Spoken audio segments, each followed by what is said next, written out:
أهلا بكم من جديد. النهاردة يمكن هنتكلم عن قصة غريبة ومريبة وعجيبة ومرعبة بشكل كبير جدا جدا جدا. هي الفنانة قديمة جدا، كانت موجودة في الوسط الفني زمان جدا. هي الفنانة لطيفة نظمي يعني. هنقول إن الفنانة دي ناخد نبذة كده مختصرة عنها. هي اسمها لطيفة نظمي عبد الخالق. اتولدت سنة 1898 في دمياط. كانت الأسرة بتاعتها فقيرة جدا، أبوها كان صياد وأمها كانت ربة منزل. المهم ان هي خرجت من المدرسة بسبب حالتهم المادية، وان اسرتها مش قادرة ان هي تصرف عليها، لكن هي كانت ذكية جدا يعني. وده كان حال معظم الاطفال في الفترة ديت، بسبب الحالة المادية كانوا بيسيبوا الدراسة مع انهم اذكياء جدا. المهم ان هي حبت تنمي ذكائها ده بنفسها يعني. فكانت بتشتري الكتب والمجلات الانجليزية اللي كانت منتشرة في الفترة دي بسبب الاحتلال الانجليزي. بعد فترة سافرت للقاهرة. كان نفسها تبقى فنانة يعني، فسافرت للقاهرة، قعدت عند خالها اللي هو أصلا كان معدم وحالته المادية تعبانة جدا يعني، كان فقير جدا وكان عنده 10 أولاد. طبعا عاشت معاهم وكانت شايفة حالة البؤس اللي هم فيها، فكانت محرجة يعني إن يصرف عليها مع ان حالته الماديه صعبه جدا. فالمهم حاولت تدور على شغل، فشافت اعلان من الفنان عزيز عيد عايز وجوه جديده. فالمهم راحت قدمت واتقبلت يعني. ولما بدأت تقبض ما نسيتش طبعا خالها، بقت تديله فلوس تساهم معاه في مصاريفه، وتبعت فلوس لدمياط طبعا لأمها وأبوها. اشتغلت في مسرحيات، أهمهم مسرحية علي بابا سنة 1926، وبعدين راحت لعلي الكسار، وبعديه راحت ليوسف وهبي. هنقول في السينما عملت فيلم خفير الدرك سنة 1936 ومع علي الكسار.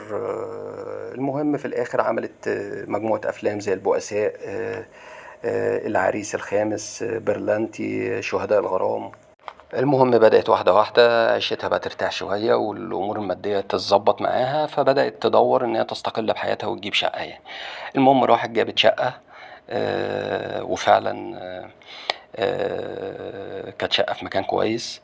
كان في بقى جنب منها شقة تانية معظم الوقت مقفولة، فسألت عليها قالوا لا دي بتاعت دكتور معظم الوقت بيسيبها يعني، بيبقى في المستشفى وبتاع والكلام ده. المهم هي كان عندها فضول ان هي تعرف الدكتور ده او تشوفه يعني، لحد ما صدفة شافته.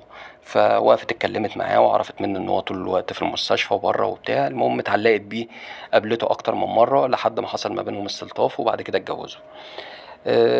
انما هو كان طول الوقت مش موجود يعني في البيت يعني، طول الوقت برضه بره البيت وخصوصا بالليل.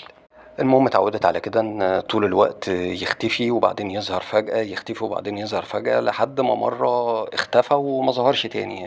طلعت طبعا بدأت تقلق عليه، راحت تسأل عليه في المستشفيات لأنه شغال، قال لها إن أنا شغال دكتور يعني. بدأت تسأل عليه في المستشفيات، مفيش حد يعرف الاسم ده يعني، تسأل باسمه في المستشفيات مفيش حد يعرفه، ولا في دكتور عندهم بالاسم دوت. لحد ما بدأت تقلق.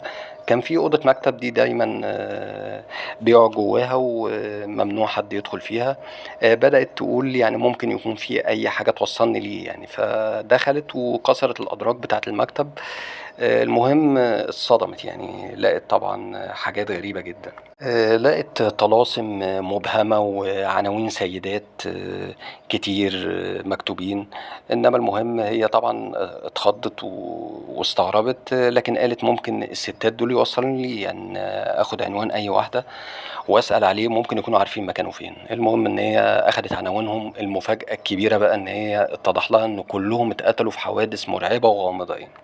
المهم ان هي بدأت تقلق جامد، اخدت واحدة صاحبتها وراحت لأحد الشيوخ عشان تسأله يعني على لغز الطلاسم دي اللي عثرت عليها.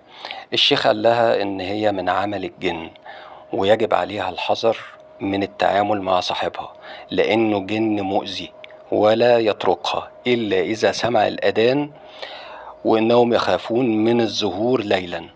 طبعا هي فعلا جوزها كان بيغيب بالليل بحجة السهر في المستشفى.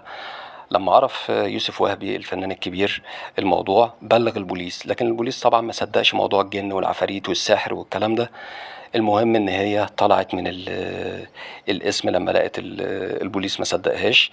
اخدت بعضها وراحت اشترت اسطوانة عليها قرآن وأذان عشان تستخدمها وقت اللزوم لو حصل عليها هجوم منه ولا حاجة.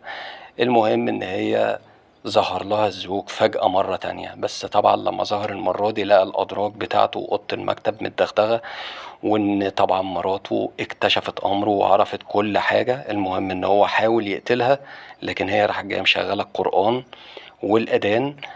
فالزوج كانت المفاجأة إنه وقع مغشى عليه أو مغمى عليه، فبلغت الشرطة، والشرطة طبعا لما جت راحت عملت تحريات عن الزوج. كانت المفاجأة طبعا بعد ما اتعملت تحريات إن هو شخص مختل عقليا وقاتل متسلسل، وقاتل وهارب من مستشفى المجانين. ثم اكتشفت إنها حامل. طبعا هي كانت مصدومة صدمة شديدة، وبعد كده تكتشف إن هي حامل. ساءت طبعا حالتها النفسية أكتر، خصوصا لما وضعت كمان طفل مشوه، مما أدى لدخولها في حالة اكتئاب شديدة، ودخلت المصحة لتلقي العلاج لترحل بقى عن عالمنا. اتوفت طبعا سنة 1945 في 22 فبراير وعندها 47 سنة. ويعني قصتها فضلت في السر لحد الفنان الراحل يوسف وهبي ما قال قصتها في مذكراته. يعني فالقصة ديت من مذكرات الفنان الكبير والراحل يوسف وهبي. وبكده يبقى انتهى الفيديو بتاعنا النهاردة، وتحياتي ليكم.